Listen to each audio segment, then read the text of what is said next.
All right, everybody. Hello, hello, hello, hello. We are live with the Leadership TKO Night Show with your host, Lakeisha McKnight. All right, so we're going to get started very soon. We're just going to allow many of you to, of course, jump on. How you doing? How you doing? All right, so we are live. Indeed, we're live via podcast. We are live via conference line. We're also live on the live stream on Facebook. Be sure, of course, to share. All right, go ahead and share this feed on your walls and in relevant groups. We're going to be talking about a very interesting topic on tonight. Something really different. So go ahead and share. Share. I'm going to do the same as well. I like to practice what I preach. Right? And so I'm going to share it as well, even while I'm talking to you right now. So let's get this going here.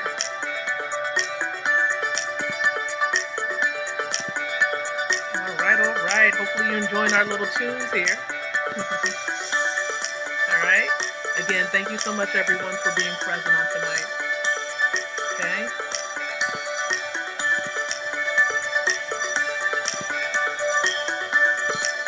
All right. Got one more share to happen, and of course, we'll get started.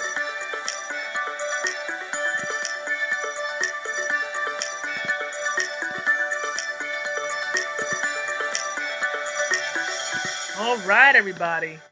How's it going? Lakeisha McKnight is here. We're live, right? We are live here on this Monday. So I'm super excited to be here.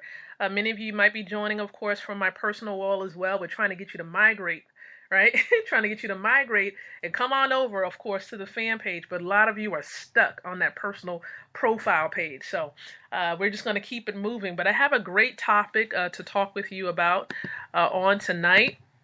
For those of you who are on podcast or via phone, definitely join in on the dialogue on the Facebook fan page. And you can find that by going to facebook.com/leadership keynote speaker. Leadership keynote speaker. That's how you'll find me. So you can also look that up. Also, put that in your browser, the little browser area when you're online. If you're looking in the search area, you just want to look for Lakeisha McKnight, and it will say Think, Speak, Live Leadership, because that's my little tagline, okay? Think, Speak, Live Leadership. That's the tagline. All right. So once again, thank you so very, very much. I know many of you are trying to figure out, well, how can I find you? Because you got connected via the Facebook event that I posted. And I'm on my fan page for those of you who are not really familiar, trying to figure out where you can watch it live. I want to actually see if I can drag or bring that link over as well. Okay, I'm going to see if I can get that link for the live stream here that's going on right now, and then take it. But I don't know if I'm able to do that. Let's see. Embed. No, we don't want to do that. Okay, so we're just going to pin this to the top. How about that? Pin it to the top. All right, so it's on my fan page, everybody. I want to dive in because I know I have many of you who are just waiting for this content, really want to dive in. I really look up to one of the greatest, I consider one of the greatest entrepreneurs of all time. I look up to her because, of course, we're of the same descent, if you haven't noticed, right? Of the same descent, African-American descent.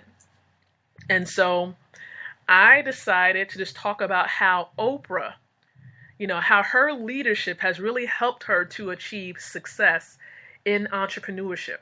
Okay. How did Oprah get to where she is today? I took down a couple of notes, so I'm going to be sharing with you some of the notes that I do have. All right. So this is something different. I really don't focus on key individuals during our trainings or during our talks here, but I'm going to be talking about Oprah Winfrey today. So Oprah is being put on blast tonight in a good way. Okay, in a good way. we're going to be talking about her. So, all right. So everyone, hopefully you're listening in. You're going to catch all this information. The first thing that I'm going to talk about is just the 4 categories that I consider to be relevant to Oprah and her success. The 4 categories. 1, fear. Right? This first one is fear, and I'm going to go through them gradually. So the first one being fear. She was able to learn how to channel her fears into something that's positive. Okay? She channeled her fears into something positive. This is what you need to do, right? You want to thrive, as a leader, as a successful entrepreneur. We all have fears. Let's just keep it 100. We all have fears. We have things that we deal with on a day-by-day basis, but you have to learn how to channel those fears, right? One of her quotes says this: "The thing you fear the most has no power." Okay? Your fear of it is what has the power. Facing the truth really will set you free. That's powerful. That's powerful in and of itself. Understand that her big break was an accident. Okay, I took some notes of her lifestyle, of her life as well, so bear with me a little bit, right? An accident which Oprah's hard work and dedication had more than adequately prepared her to exploit, right? So she later characterized her lucky break by saying this. She said this: "I feel that luck is preparation, meeting opportunity." So preparation, meeting opportunity. That's what helped her. And actually in 1982, she was the co-host of the local television news in Baltimore, Maryland, for those of you who didn't know, right?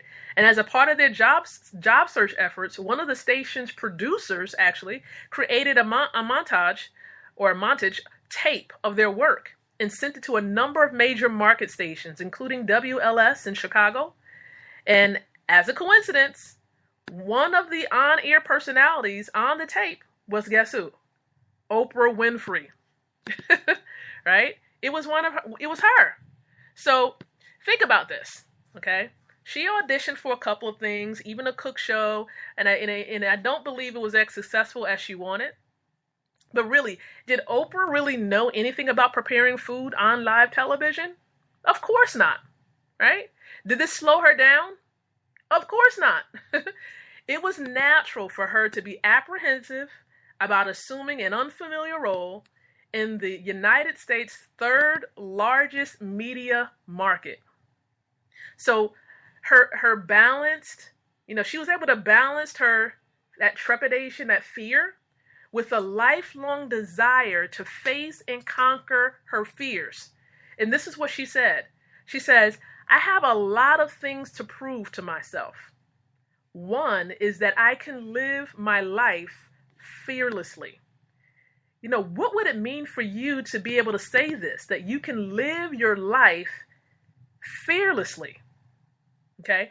But on the contrary, think about this. On the contrary to conventional wisdom, entrepreneurs are typically not blind to risk, right? However, entrepreneurs tend to view what most people consider to be risky situations as opportunities to be exploited. That's entrepreneurs. Now, Oprah, her description of risk is typical of entrepreneurs. She says, "I believe that one of life's greatest risks is never daring to risk." Let me say that one more time. She says that she believes that one of life's greatest risks is never daring to risk. And I can't agree with her even more so. I agree totally. So one of the things I want you to consider is that she was able to channel her fears into something huge. She exploited it. And this is what we need to do as entrepreneurs. Don't be fearful. You cannot operate in faith and have fear operating at the same time. Abolish that fear by having faith and taking the risks that you need. It can be the next chapter that's going to start a totally different lifestyle for you. Some of you are holding on to that fear of failing. Failure is the next area that I believe Oprah was able to work on the most that helped her to channel her success. Failure. And you really need to refuse it. Refuse failure. Here's what I mean. She says this: I don't believe in failure. This is Oprah's words. It is not failure if you enjoyed the process. See, a lot of us, we're so negative. We're like, oh my gosh, this sucks. Why am I in this situation? Why did I fall flat on my face? Right? But in order for you to experience and know success, you have to know failure. You're not going to know what success is if you haven't experienced failure. So get the failure over with, right? Get the failure over with so that you can know what success truly feels like. Oprah's biggest failure, because I did some study, Oprah's biggest failure was ultimately her greatest success, okay? That WLS morning show was well received from its outset. Within a few months of its launch, she was consistently beating Phil Donahue, remember Phil? The then current national king of daytime television. Her show's local success led to a meeting in Los Angeles with several ABC network executives. The network owned Oprah's AM Chicago show, as it was created under the auspices of her contract with WLS. Thus, in order to expand beyond Chicago, she needed to negotiate the terms with ABC.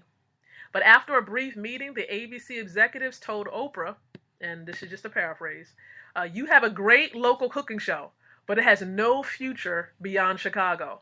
That's what they told her. So, of course, Oprah was understandably disappointed. She was disappointed.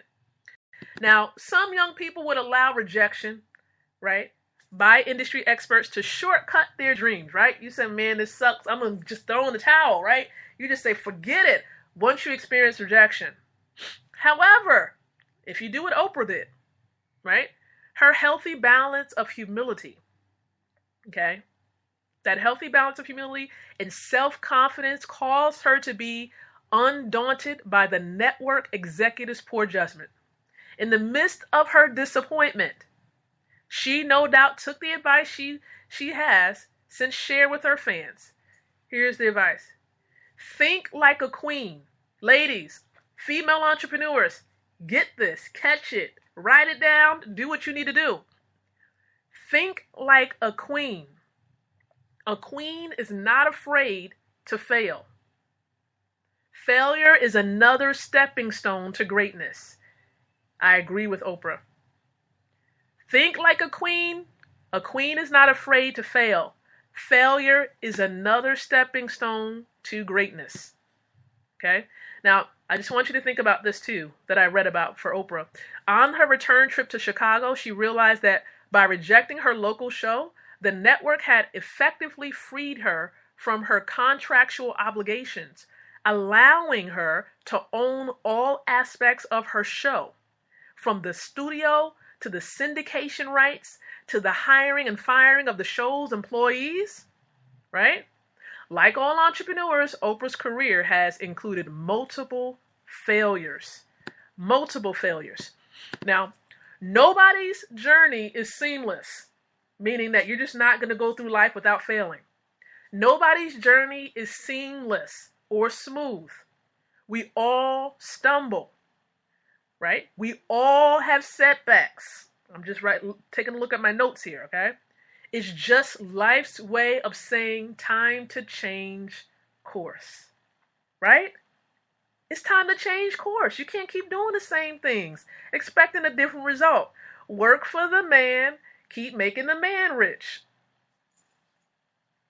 Can I say it one more time? All right. Work for the CEO, make the CEO wealthy. Right? I'm just being real, keeping it 100 here. If you are not failing, not purposely, of course, right? You are not trying hard enough. You're like, oh my gosh, I can't, I can watch my step. Yikes, right? I can't do that.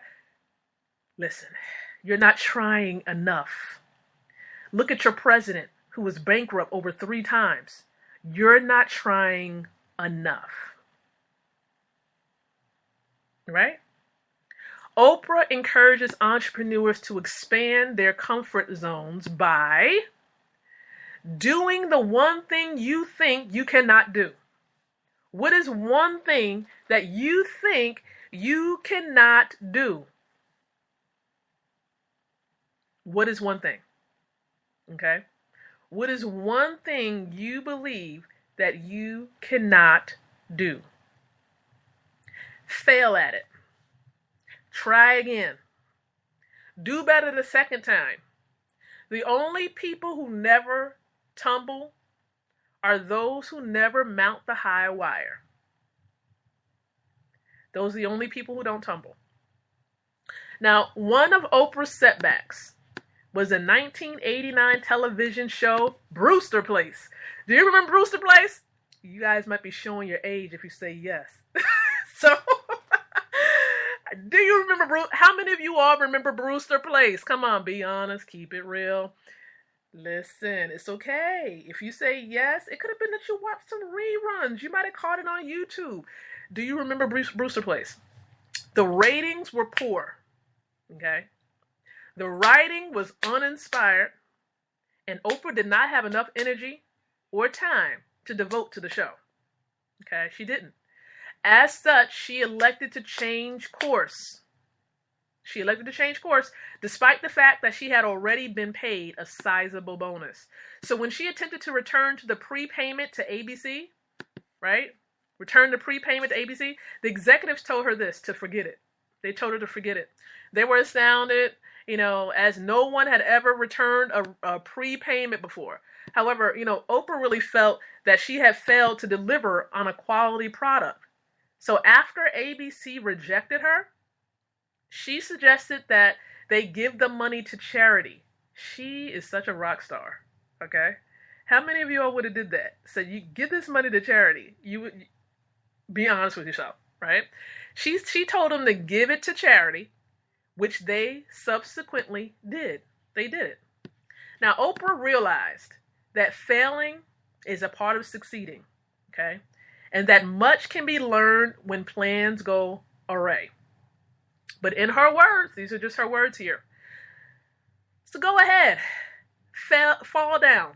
The world looks different from the ground, right? You can never fail if you refuse to lose, especially if you have the necessary self-awareness to, quote unquote, turn your wounds into wisdom. How many of you failing to realize that those wounds that you have, right, those scars from falling and failing, are only going to be turned into wisdom. And these are just some of the things that leaders do. So in addition, of course, to thinking about, how Oprah really helped us to grasp the true value of fear and the value behind failing, she also, in her journey, also helps us to understand success. You really have to envision it. Envision success. Okay? She says this, I had no idea that being your authentic self could make me as rich as I've become. If I had, I've never done it. She said I would have done it a lot sooner or a lot earlier. That's what she says. So really, after being rejected by ABC, Oprah left WLS, formed Harpo Productions, guys, right? And launched a national show.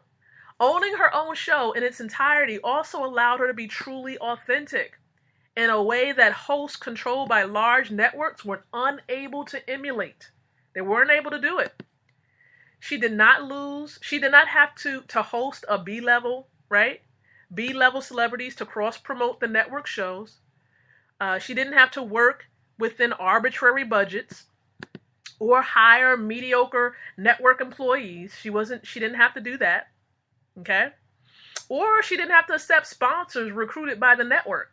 That wasn't required for her. But soon after she launched her national show, a major diet soft drink brand asked Oprah to promote their product.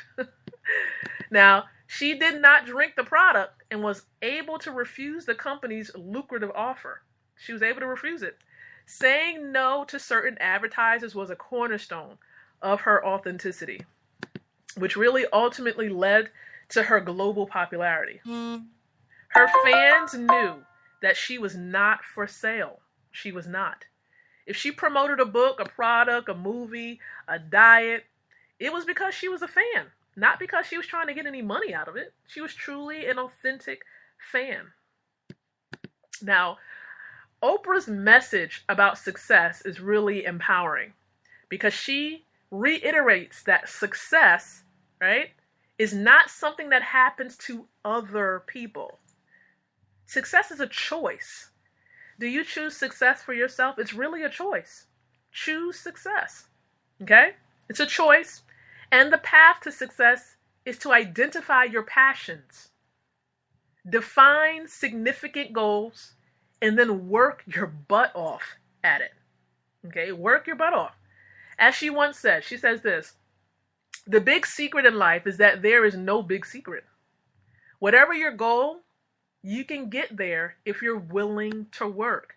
Put in the time now, and it will definitely be a bit greater benefit for you later. All right, so we talked about that third concept for her, success, and what that truly meant to Oprah. But I want you to think about this final category here that really helped her to really put her leadership. It shows how her leadership helped her to sustain or obtain success. And that is humility. Humility. You want to be able to exude humility. Okay? Exude humility. In other words, in her words, right? Be thankful for what you have. Some people, sometimes you look at other people and you start to become envious and jealous of what everybody else has. No, be thankful for what you have. You'll end up having more, right? If you concentrate on what you don't have, you will never, ever have enough. You will never have enough. Now, Oprah remained the most watched daytime television show host for over 2 decades. You know, one of the reasons she was able to maintain and grow her media empire over such an extended period was her ability to maintain an emotional and personal connection with her audience, despite her tremendous wealth and power, right? And she said on numerous occasions, right? She says this, I still have my feet on the ground. I just wear better shoes. I like that. You got to catch that, right? Catch it. I still have my feet on the ground. I just never wear, right? I just wear better shoes. And another reason Oprah retained a solid connection with reality was because she surrounded herself with a team who worked with her from the onset of her venture. Now, a wise leader, Oprah, she was loyal to the early members of her successful startup, understanding that her success was shared by everyone who contributed to Harpo's growth. It wasn't just about her. It was about the team. She realized that without the team, it was impossible for her to get to where she was today. So she remained humble. And she says this, lots of people want to ride with you in the limo. This might be a familiar quote with you. Lots of people want to ride with you in the limo.